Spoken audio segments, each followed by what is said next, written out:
Welcome to my YouTube channel. जो torture वे बर्दाश्त कर रहा था उसे उस टॉर्चर से आज़ादी तो मिल जाएगी, क्योंकि वह सिर्फ ठंड में ठिठुर नहीं रहा था, बल्कि उसके आसपास छोटे मोटे कीड़े मकोड़े चल रहे थे जो और भी ज्यादा तकलीफ दे रहे थे। डैनी जोर जोर से चिल्ला रहा था, लेकिन उसकी चीख बाहर की तरफ नहीं जा रही थी, क्योंकि वह पूरा रूम साउंड प्रूफ था। पर अब जैसे ही आर्मी वहां पर आया, डैनी का चिल्लाना बंद हो गया। आर्मी ने लाइट ऑन की और डैनी की तरफ देखकर मुस्कुराने लगा। डैनी गहरी सांस लेते हुए एकदम कांपते हुए आवाज में बोला, जा मार दो मुझे।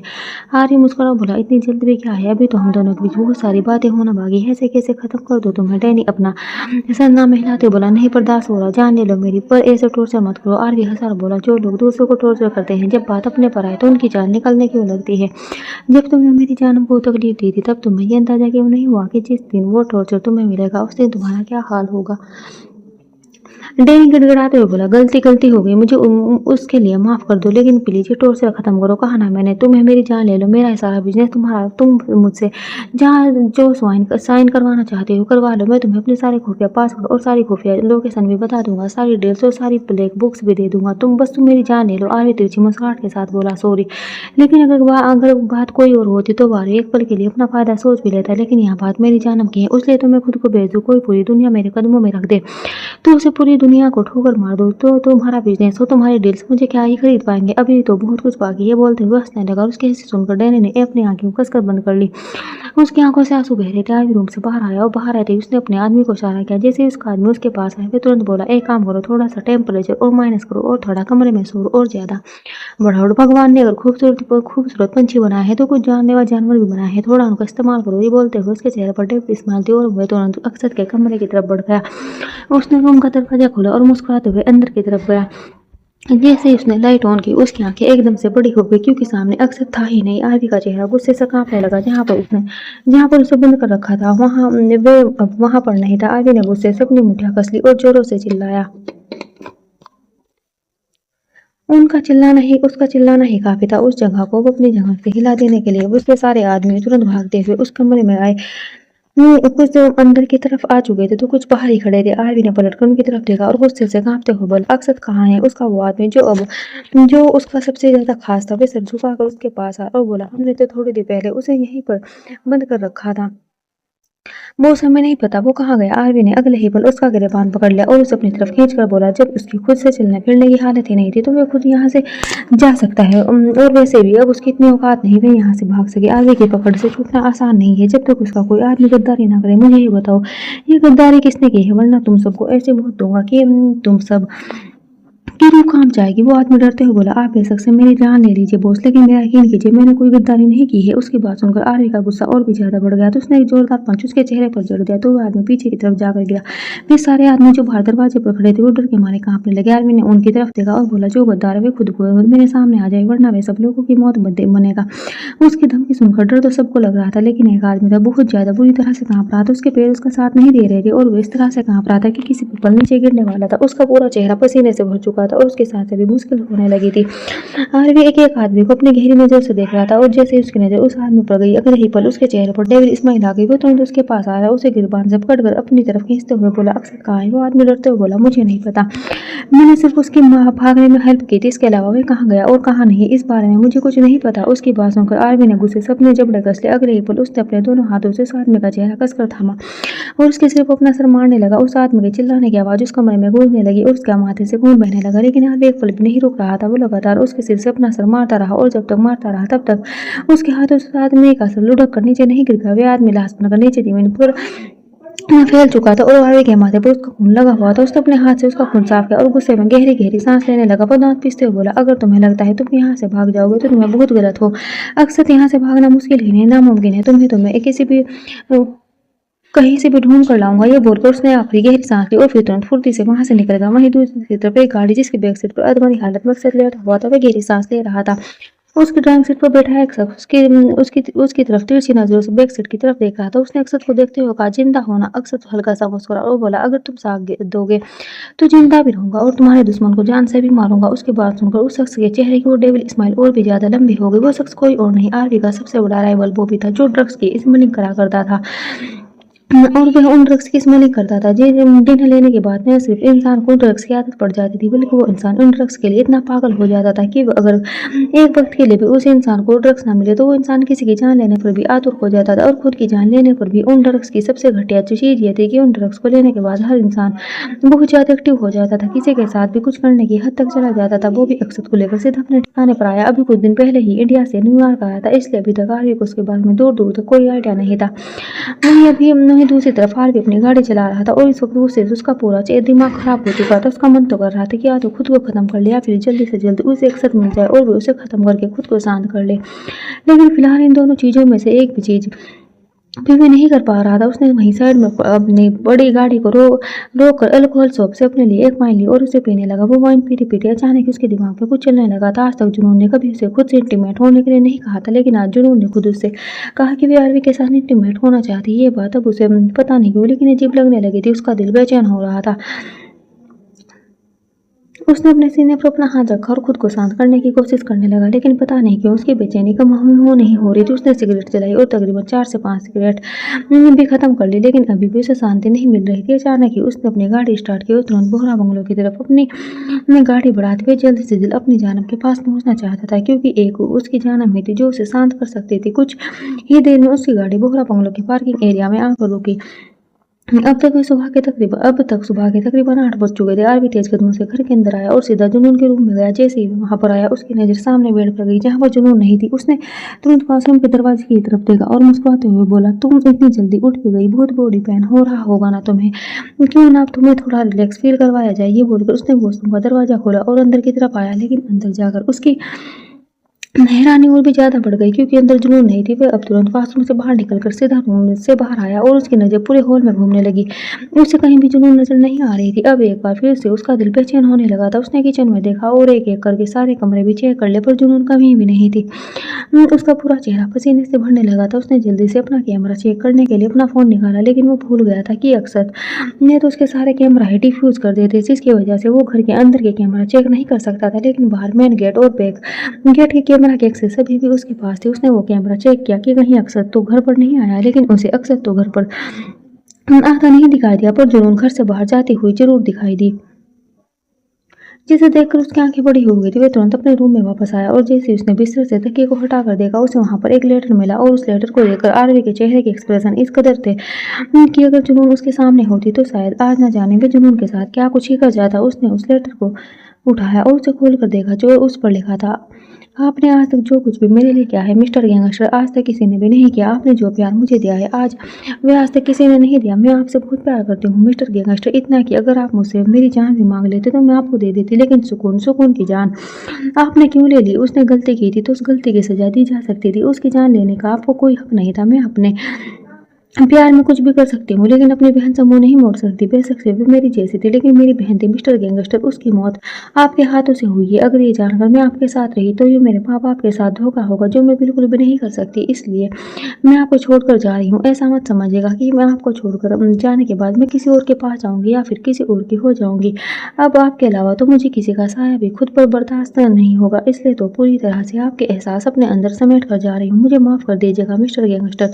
मैं शायद आपके साथ गलत कर रही हूँ, लेकिन जो सज़ा मैं आपको दे रही हूँ मैं आपसे ज़्यादा मेरे खुद के लिए मुश्किल है। आपकी जानम आरवी ने उस लेटर को पढ़ते हुए उसे कसकर अपनी मुट्ठी में मरोड़ लिया था। उसने अपने जबड़े कसे हुए थे और अगले ही पल में जोर से चिल्लाया, जानम। वहीं दूसरी तरफ जुनून इस वक्त एयरपोर्ट पर थी और उसके हाथों में उसका पासपोर्ट था, जिसे वे अपनी नमी भरी आंखों से देख रही थी। वो आरवी को छोड़कर नहीं जाना चाहती थी, लेकिन ये जानते हुए कि आरवी के हाथ सुकून के खून से रंगे हुए हैं, वे उसके साथ रह भी नहीं सकती थी, क्योंकि जब वो उसे देखती तो तब तक उसे सुकून का चेहरा याद आता। इसलिए वे उसे छोड़कर हमेशा के लिए वहां से जा रही थी। तभी अचानक से एक लड़की उसके पास आई और बोली, वहाँ आपको कोई बुला रहा है। ये बोलते हुए उसने सामने की तरफ देखा जहाँ पर बाहर निकलने का रास्ता था। जुनून ने भी उसकी नजरों का पीछा किया। उसे समझ नहीं आया कि उसे भला कौन ही वहाँ पर बुलाएगा, लेकिन वो अपनी जगह से उठकर सामने की तरफ बढ़ गई। तकरीबन 6 महीने बाद इंडिया देहरादून एक लड़की रूम में थी और नीचे जमीन पर सोई हुई थी। उसकी तबीयत कुछ ज्यादा ठीक नहीं थी।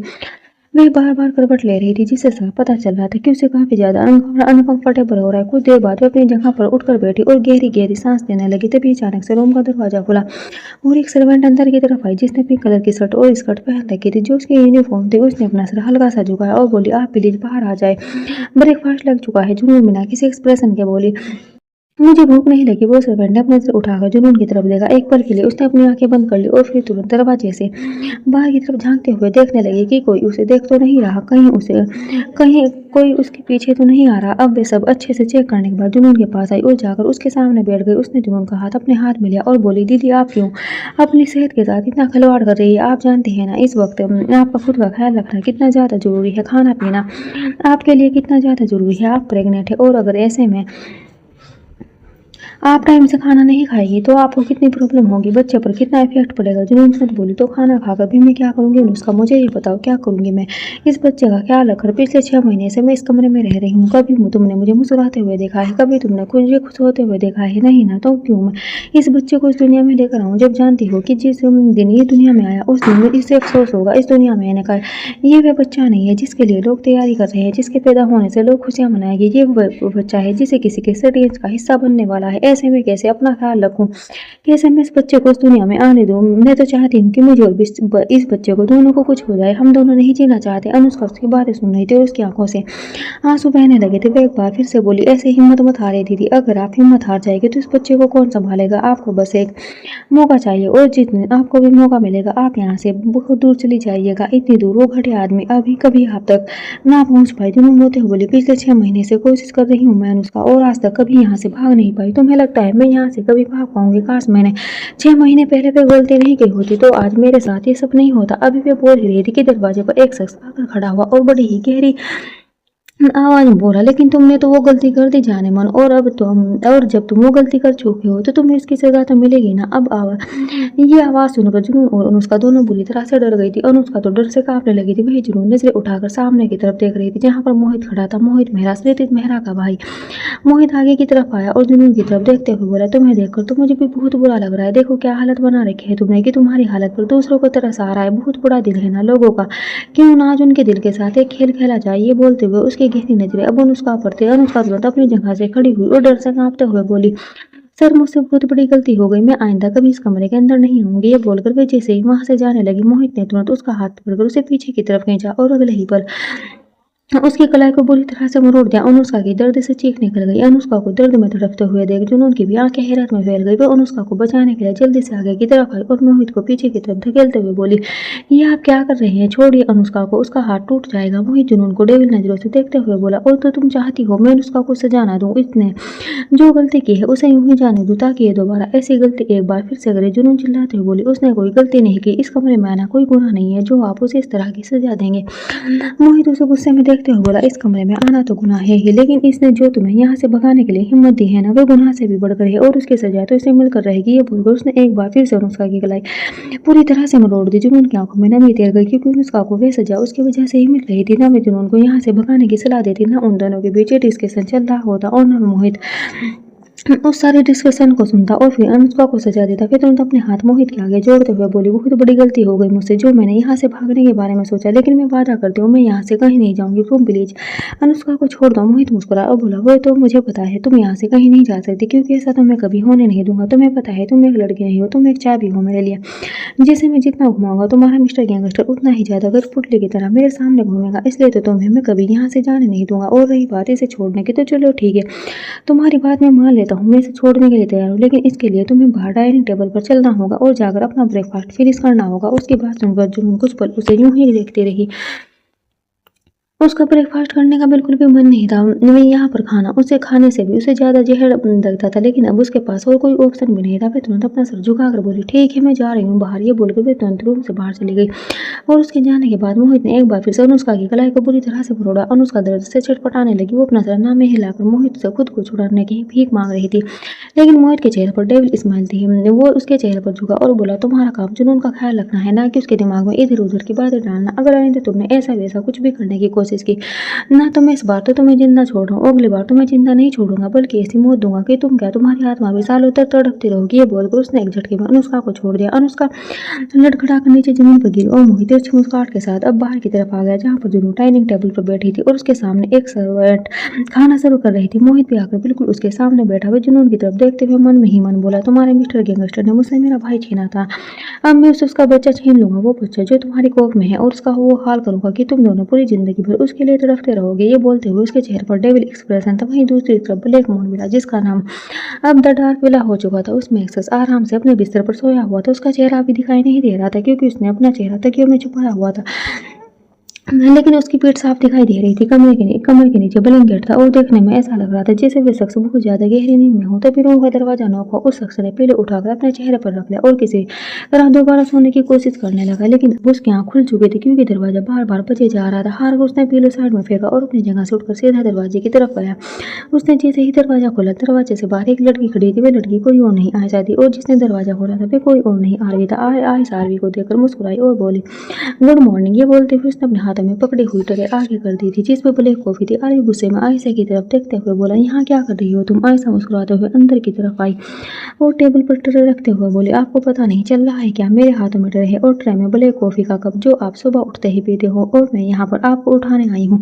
आरवी गुस्से से बोला लेकिन जब मुझे नहीं उठना तो क्यों जबरदस्ती कर रही हो। तुम खुद तो सुबह 7 बजे उठ जाती हो, तो तुम्हें लगता है कि बाकी लोग सब लोग भी इतनी जल्दी उठ जाएंगे। तुम पागल हो क्या। उसका गुस्सा देखकर आयशा ने एकदम से अपना सर झुका लिया। आर्य गुस्से से बोला अब क्या है, जाओ यहाँ से, ले जाओ अपनी ये ब्लैक कॉफी और तब तक मेरे रूम में मत आना जब तक मैं खुद तुम्हें नहीं बुलाता। आयशा हल्का सा सिसकने लगी। आरवी ने गहरी सांस ली और बोला अब रो क्यों रही हो। आयशा धीमे से बोली क्योंकि आज मेरा बर्थडे है। उसकी बात सुनकर आरवी ने अपने माथे पर अपना हाथ रख लिया।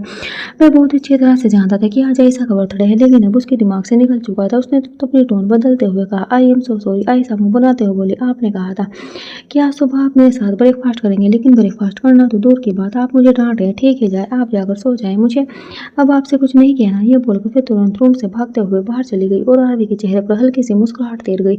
आयशा का बच्चों की तरह बिहेव करना कभी कभी उसे हंसने पर मजबूर कर देता था, लेकिन अचानक ही उसकी हंसी गायब हो गई और उसकी आंखें गहरी लाल हो गई जैसे वे किसी चीज को कंट्रोल करने की कोशिश में कर रहा हो, क्योंकि उसकी नजर सामने दीवार पर लगी हुई जुनून की पिक्चर पर चली गई थी। अगले ही पल उसने अपना कांपता हुआ हाथ पेट पर एकदम से जुनून की पिक्चर के ऊपर रखा और बोला गुड मॉर्निंग जानम। हालांकि उसे जुनून को जानम कहा था, लेकिन जब वह पहले जुनून को जानम कहा करता था तो उसके लहजे में बेहद प्यार होता था, लेकिन इस बार उसके लहजे में एक अलग ही नफरत और एक अलग ही नाराजगी महसूस हो रही थी। वह जुनून की पिक्चर की तरफ आया और उसे अपनी गहरी नजरों से देखने लगा। आरवी जुनून की फोटो की तरफ देख रहा था और इस वक्त वह जुनून के प्यार से नहीं बल्कि थोड़े गुस्से में देख रहा था। थोड़ा नहीं कुछ ज्यादा ही गुस्सा और एक नफरत जो उसकी आंखों में दिखाई दे रही थी। लेकिन कहते हैं ना जिससे प्यार हो उससे कभी नफरत नहीं हो सकती। उसकी आंखों में इस वक्त जो नफरत थी वह भी प्यार की लाली से लिपटी हुई थी। उसने उस फोटो को छोड़ कहा जानम और अगले ही पल उसकी आंखें की लाली और भी ज्यादा गहरी हो गई। वहीं दूसरी तरफ आयशा आरवी के कमरे के बाहर तो आ गई थी, लेकिन उसकी नजर बार बार आरवी के रूम के दरवाजे की तरफ थी। एक सर्वेंट उसके पास आई और बोली क्या हुआ, मालिक ने आज भी आपको डांट दिया क्या। आयशा जाकर डाइनिंग टेबल की चेयर पर बैठी और बोली मुझे उनकी डांट का बुरा नहीं लग रहा। अगर अगर आरवी मुझे डांट भी दे तो मुझे उनकी डांट नहीं लगती, लेकिन मुझे बुरा तो उनके लिए लग रहा है। कल रात में बहुत ज्यादा देर से आए थे और उन्होंने बहुत ज्यादा ड्रिंक भी की हुई थी। उस वक्त तो मैं उनके पास नहीं जा पाई, इसलिए सुबह सुबह गई थी और अब सुबह में उनका मूड बहुत ज्यादा खराब है। मुझे डर लग रहा है कहीं मैं रोज की तरह सुबह उठते ही ड्रिंक करना ना शुरू कर दे, वरना एक बार फिर से उनका पूरा दिन बेकार जाएगा। वो सर्वेंट आयशा की तरफ देखकर मुस्कुराई और बोली आप मालिका कितना ख्याल रखती है। आयशा भी हंसी और बोली वो तो मुझे रखना ही है, मेरा इस दुनिया में और कोई है ही नहीं। मुश्किल से तो समझ आया कि रिश्ते वे नहीं होते जो जबरदस्ती और टॉर्चर से बने, रिश्ते वे होते हैं जो आपके दिल को सुकून दे, और मेरा और आरवी का जो रिश्ता है वो मुझे दिल से सुकून देता है। अभी वे बोल ही रही थी कि उसकी नजर सीढ़ियों से उतर रहे आरवी पर गई। आरवी को आते देख उसके चेहरे पर लंबी सी स्माइल आ गई। अभी वहीं वे सर्वेंट भी तुरंत बोली आज तो आपने कमाल कर दिया मालिक, इतनी सुबह सुबह नीचे आ रहे, मैं भी उनके कदम नहीं लड़खड़ा रहे। आयशा ने उसे घूर कर देखा और चुप रहने का इशारा किया। आरवी जाकर डाइनिंग टेबल पर बैठा और तिरछी नजरों से आयशा को देखने लगा। आयशा ने मुंह बनाया और अपना चेहरा दूसरी तरफ घुमा लिया। वो सर्वेंट की तरफ देखते हुए बोली आप प्लीज जल्दी से ब्रेकफास्ट लगा दीजिए, आज मेरा बर्थडे है, कोई तो मुझे शॉपिंग नहीं करवाएगा, मुझे खुद ही शॉपिंग पर जाना पड़ेगा। आरवी ने उसकी बात सुनी लेकिन कुछ रिएक्ट नहीं किया, वो बस हल्का सा मुस्कुराया। आयशा अपनी टेढ़ी नजरों से उसकी मुस्कुराहट देख रही थी, लेकिन उसने ज्यादा रिएक्ट नहीं किया। सर्वेंट ने जल्दी से ब्रेकफास्ट भी लगाया और अपने कांपते हुए हाथों से आरवी को भी नाश्ता लगा कर दिया, लेकिन उसे डर लग रहा था कि कहीं मैं प्लेट आरवी उठाकर उसके मुंह पर ही ना मदे मारे। हमेशा आरवी छोटी छोटी बातों पर गुस्सा करना शुरू कर देता था।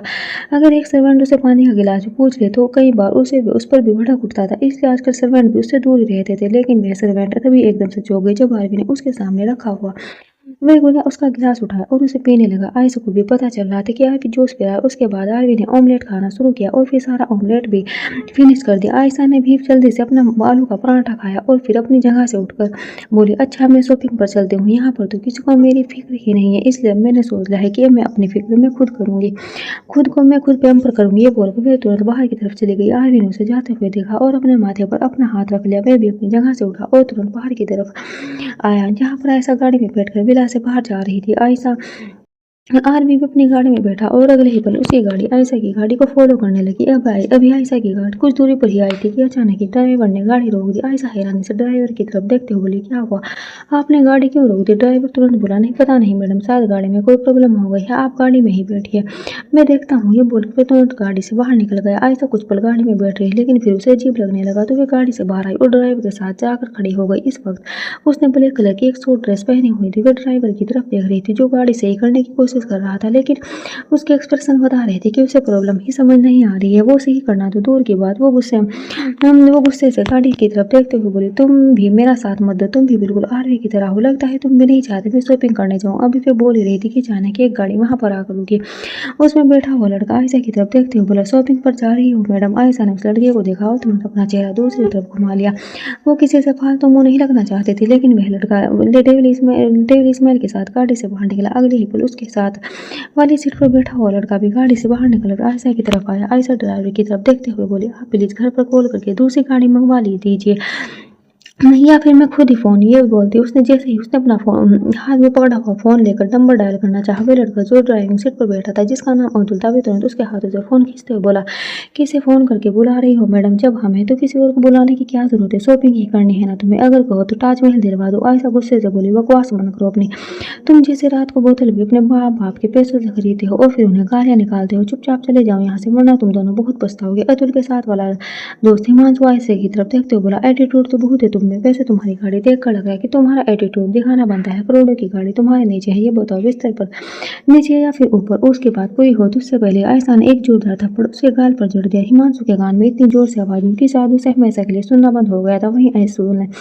जैसे ही आयशा को हिमांशु को थप्पड़ मारते हुए देखा, वे तुरंत उसकी कलाई पकड़कर मरोड़ते हुए बोले, तुम्हारी इतनी हिम्मत, ये बोलकर जैसे उसने आयशा की कलाई को और ज्यादा मरोड़ा, आयशा की चीख निकल गई, लेकिन उसकी चीख बंद होने से पहले उसने अतुल की भी चीख निकल गई थी और वे भी इतनी ज्यादा दर्दनाक कि पूरा आसमान एक पल के लिए कांप उठा था। अतुल के पीछे आरवी के हाथ में अतुल के दोनों हाथ थे और उसने अतुल के दोनों कलाइयों को पीछे की तरफ मरोड़ते हुए एकदम से वह नाजुक सी कलाइयाँ किसी कीड़े कड़ी की तरह तोड़ दी थी। आयशा अपनी आंखों में आंसू लिए आरवी की तरफ देखने लगी। वो तुरंत भागकर आरवी के पीछे छुप गई थी। आरवी ने गुस्से से उसकी तरफ देखा। आयशा ने तुरंत अपना चेहरा झुका लिया। हिमांशु गुस्से से आरवी की तरफ देखते हुए बोला, ए हीरो, कौन है तू? उसके सवाल का जवाब देने से पहले आरवी ने अतुल को छोड़ दिया था। अतुल अपनी बाजू को देखते हुए दर्द से करा रहा था। वो फ्रस्ट्रेट होते हुए बोला, खुद को ज्यादा हीरो समझता है, तेरी इतनी मजाल कि तूने अतुल बंसल पर अपना हाथ उठाया। ये बोलकर जैसे ही अपना सर आरवी के सीने पर मारने लगा, आरवी ने उसका चेहरा अपने हाथों में पकड़ा और एकदम से गोल घुमा दिया। तो इस बार आवाज अतुल की गर्दन टूटने की आई। हिमांशु की आंखें बड़ी हो गई। वे तुरंत आरवी की तरफ देखते हुए बोला, अबे बॉयफ्रेंड है क्या उसका? अगर बॉयफ्रेंड है तो इतनी टेंशन क्यों ले रहा? थोड़े मजे तू ले ले, थोड़े हमें भी लेने दे। उसकी बात पूरी होती उससे पहले आरवी ने अपनी कमर से गन निकाली और अगले ही पल ऊपर की तरफ उछालकर जोर से उस गन का पिछला हिस्सा हिमांशु के सिर पर मारा और गुस्से से गरजते हुए बोला, बहन है मेरी। ये बोलते हुए उसका चेहरा हद से ज्यादा कांप रहा था। वहीं हिमांशु भी दर्द से तड़पते हुए नीचे जमीन पर गिरा। एक बार फिर उसके सिर से खून बहने लगा था और आरवी अभी भी गुस्से भरी नजरों से उसे देख रहा था। आयशा तुरंत आरवी के पास आई और उसके सीने से लगकर बोली, प्लीज यहाँ से चलिए ना आरवी, मुझे बहुत डर लग रहा है। आरवी ने उसे खुद से दूर गया और बोला, तुम जब जब अपनी मर्जी करती हो ना, ऐसे ही फंसती हो। आयशा अब तक डर रही थी, लेकिन अब आरवी की डांट खाने के बाद भी मुस्कुराते बोली, क्योंकि मुझे पता है जब मैं फंसूंगी तो मुझे आपका ही रुद्र रूप देखने को मिलेगा, और वैसे भी मुझे किस बात की टेंशन जब मेरा भाई है मेरे पास। ये बोलते हुए एक बार फिर से आरवी के सीने से लग गई थी और इस बार आरवी ने उसके कंधे पर अपना हाथ रख दिया। उसने सब कुछ खो दिया था, लेकिन एक रिश्ता उसे मिला था। ये वो रिश्ता जो शायद ये वह चाहता नहीं था, पर उसकी किस्मत में लिखा था। जुनून के जाने के बाद आरवी न्यूयॉर्क से निकलना चाहता था, लेकिन तभी उसके पास हॉस्पिटल से फोन आया कि आयशा को होश आ चुका है। लेकिन आयशा अपनी याददाश्त खो चुकी थी। आयशा को कुछ याद नहीं था और उसके पास ना कोई ठिकाना था और ना ही पैसे। आरिफ ने उसे पैसों को ऑफर किया और साथ ही साथ रहने के लिए जगह दी, लेकिन आयशा ने बस उसकी तरफ देखते हुए इतना ही कहा, मुझे दुनिया के बाकी रिश्तों से कोई लेना देना नहीं, लेकिन क्या आप मेरा भाई बन सकते हैं?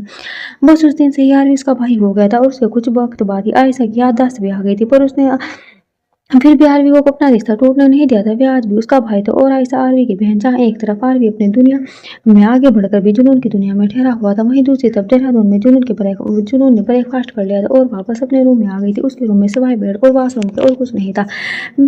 या फिर सारा दिन बालकनी में खड़ी रहती या फिर सारा दिन लेटी रहती। हर दूसरे पल उसके दिमाग में सिर्फ और सिर्फ आरवी का ख्याल आता था और आरवी को याद करती ही उसकी आंखों से आंसू बहने लगते। अभी भी आरवी को याद करके रो रही थी कि तभी अचानक से रूम का दरवाजा खुला। उसने दरवाजे की तरफ देखा। उसे लगा शायद अनुष्का हो गई, लेकिन दरवाजे पर मोहित खड़ा था। मोहित को देखकर उसके चेहरे पर हल्का सा डर झलकने लगा, लेकिन वह अपनी जगह पर चुपचाप बैठी रही। मोहित उसके पास आया। उसके साथ ही एक सर्वेंट भी थी जिसके हाथों में एक बैग था। मोहित ने सर्वेंट को इशारा किया तो उसने वह बैग तुरंत जुनून की तरफ बढ़ा दिया। जुनून के चेहरे पर सवाल एक्सप्रेशन आ गए। मोहित मुस्कुराते हुए बोला, पार्टी ड्रेस है तुम्हारे लिए, इसे पहनकर जल्दी से तैयार हो जाओ। जुनून हैरान ही से बोली, पार्टी कैसी पार्टी? मैं तुम्हारे साथ किसी पार्टी में नहीं जाऊंगी। मोहित टेबल इतने देर से उसे देखते हुए बोला, तुम्हें लगता है तुम्हारे पास मेरी बात ना मानने के अलावा और कोई ऑप्शन है? जुनून गुस्से से बोले, मुझे नहीं जाना किसी पार्टी में। तुम क्यों मेरे साथ जबरदस्ती कर रहे हो? तुम मुझे यहाँ पर एक कमरे में बंद रखना चाहते हो ना? तो मैं रह रही हूँ, अब तुम मुझे पार्टी में क्यों लेकर जाना चाहते हो? तो मोहित मुस्कुराया और बोला, यूं ही बस मन कर रहा है। अब जल्दी से ड्रेस पहनकर तैयार हो जाओ, कहीं ऐसा ना हो तुम्हें बाद में बताना पड़े। जब तुम्हारा बच्चा पैदा होगा ना तो पहले दिन ही उसकी ऐसी पार्टी सेलिब्रेट करूंगा कि उसे देखते ही तुम्हारी रूह कांप जाएगी। जुनून उसकी धमकी सुनकर एकदम से कांप उठी। मोहित तिरछी मुस्कुराहट के साथ उसे देखते हुए वहां से चला गया और जुनून की नजर उस बैग पर जा टिकी। तभी कुछ सोचते हुए जुनून के दिमाग में एक ख्याल चलने लगा। जब से वे देहरादून आई थी तब से वे इस कमरे से बाहर सिर्फ खाने के लिए जाती थी, लेकिन आज मोहित उसे पार्टी में लेकर जा रहा था। तो क्या उसके पास पार्टी से भागने का ऑप्शन हो सकता है? अगर वे ट्राई करे तो क्या मोहित की कैसे छूट सकती है? इन ख्यालों को सोचते उसने एक उस बैग को उठा लिया। देहरादून जुनून पार्टी के लिए तैयार हो रही थी। तभी मोहित एक बार फिर से रूम के अंदर आया और अंदर आते ही जब उसकी नजर जुनून पर पड़ गई तो उसकी नजर थोड़ी गहरी हो गई। वे जाकर उसके पीछे खड़ा हुआ और उसकी कमर को छूने लगा। अगले ही पल जुनून उसकी तरफ घूम गई और उसने जोर से मोहित को धक्का दे दिया। वे गुस्से से बरसते हुए बोले, मुझे हाथ लगाने की हिम्मत भी मत कर देना। मुझसे बदला लेना चाहते हो ना? मेरे मेरे मेरे मिस्टर गैंगस्टर को अपने सामने झुकाना चाहते हो? इस बच्चे को इस्तेमाल करना चाहते हो? तो जब तक ये बच्चा दुनिया में नहीं आ जाता तब तक खुद को थोड़ा संभाल कर रखो। अगर मुझे ऐसा वैसा हाथ लगाया तो हाथ तोड़ दूंगी मैं तुम्हारा। मोहित चेहरे पर तिरछी मुस्कुराहट ले बोला, गैंगस्टर की बीवी का गुस्सा भी बिल्कुल उसकी तरह ही है। तुम्हें छूने में मुझे कोई इंटरेस्ट नहीं है, क्योंकि मैं दूसरों की टच की हुई चीज भी यूज नहीं करता। तुम तो फिर भी ये बोलते हो। उसके चेहरे पर व्यंग भरी मुस्कुराहट थी। उसकी बात सुनकर जुनून को कितना गुस्सा आ रहा था ये उसके चेहरे से पता चल रहा था। मोहित गुनगुनाते हुए बोला, किसने किसने टच किया? ये कब कब टच किया? उसकी एक घटिया बात सुनकर जुनून को और भी ज्यादा गुस्सा आ रहा था, लेकिन वे कुछ बोल नहीं पा रही थी। वे बिल्कुल चुप रही। मोहित गुनगुनाते हुए वहां से चला गया और जुनून वहीं पर खड़ी रह गई। उसकी आंखों में आंसू आ गए थे। वो एक बार फिर से आरवी को याद करने लगी। वो इसको याद करते हुए बोली, अगर आप मेरे साथ होते तो उसकी हिम्मत नहीं होती मुझे आज इस तरह से सबसे मनाने की, लेकिन गलती मेरी ही है मिस्टर गैंगस्टर। काश कि मैं आपको छोड़ने की गलती नहीं करती तो आज मेरे साथ और हमारे बच्चे के साथ ये सब कुछ ना हो रहा होता। पर क्या आपने भी मुझे ढूंढने की कोशिश नहीं की? ऐसा तो हो ही नहीं सकता कि अगर आप मुझे ढूंढने की कोशिश करें तो आप मुझ तक पहुंच नहीं पाए, तो फिर अब तक आप मुझ तक आए क्यों नहीं? ये बोलते हुए उसके चेहरे पर सवाल एक्सप्रेशन थे जो परेशानी से भरे हुए थे। वहीं दूसरी तरफ मुंबई मॉल में आए आरवी और आयशा दोनों स्टोर पर आए, जहाँ पर आयशा अपने लिए शॉपिंग करने वाली थी। आज उसका बर्थडे था तो आरवी उसे शॉपिंग कराने वाला था। हालांकि जो रास्ते में हो उसके बाद आयशा मना कर रही थी कि उसे कुछ नहीं लेना, लेकिन आरवी उसे शॉपिंग के लिए ले ही आया था। अब आयशा अपने लिए शॉपिंग कर रही थी और आरवी अपने फोन पर कुछ काम कर रहा था। तभी अचानक से आरवी की नजर सामने खड़े एक कपल पर गई, जहाँ पर एक लड़का अपनी बीवी को कपड़े पसंद करवा रहा था।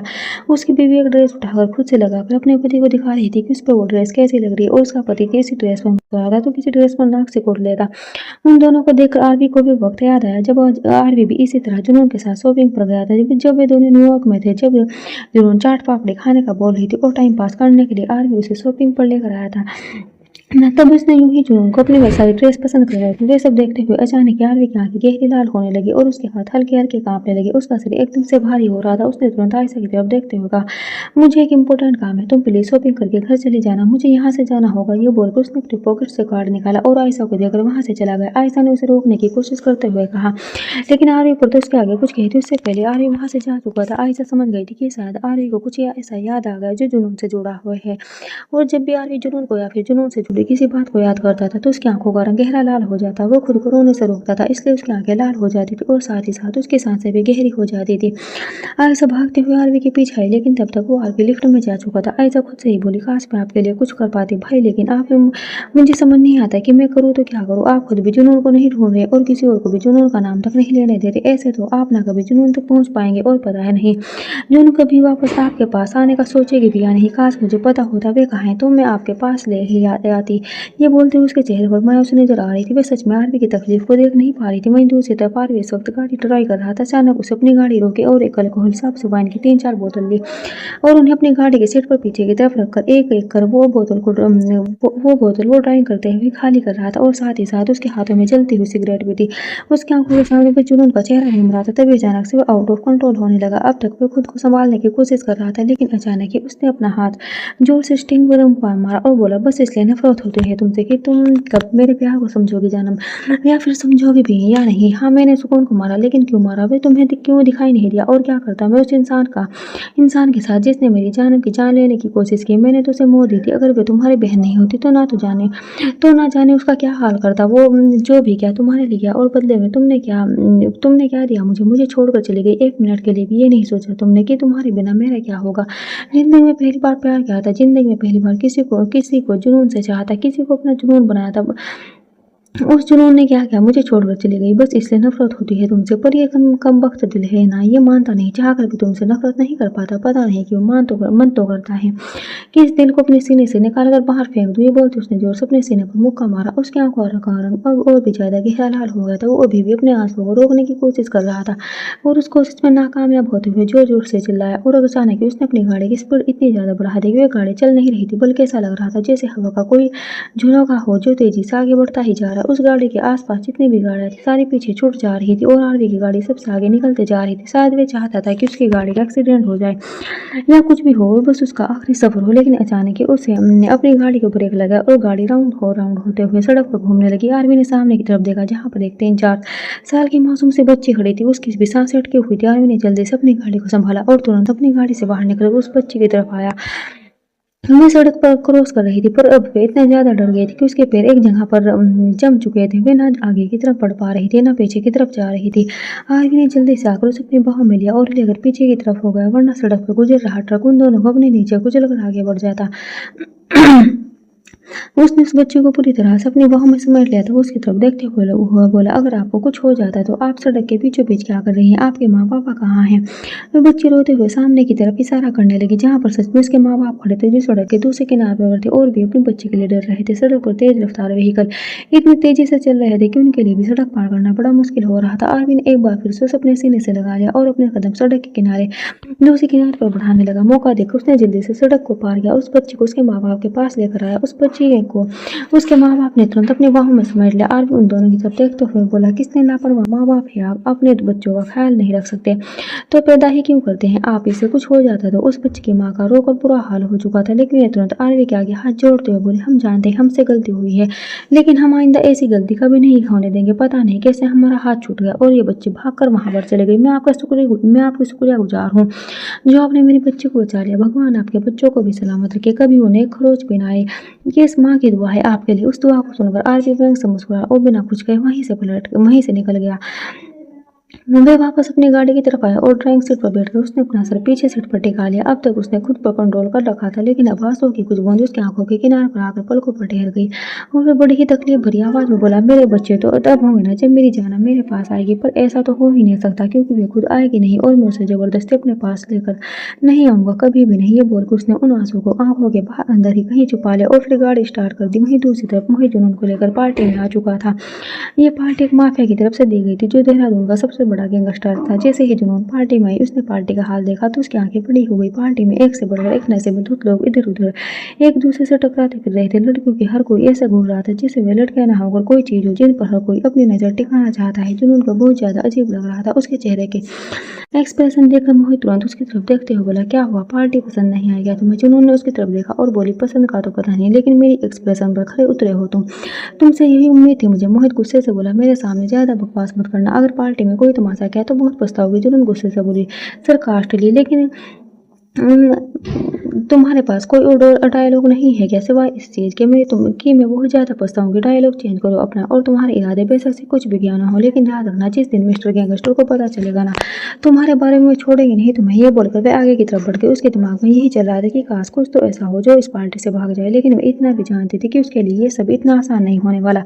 वहीं दूसरी तरफ भी जैसे ही दार पिलाया अभी भी अपने रूम की तरफ जा ही रहा था कि उसका फोन बजा। उसने अपने फोन की तरफ देखा, फोन थोड़ा इंपॉर्टेंट था, पर वो तो इस बात बात करते हुए बाहर की तरफ वापस आ गए। सामने से केस की आवाज आई, बॉस आपको देहरादून आना होगा, वे भी बिल्कुल अर्जेंट में। आरवी तुरंत बोला, मैं नहीं आ सकता, जो भी काम है फोन पर बताओ।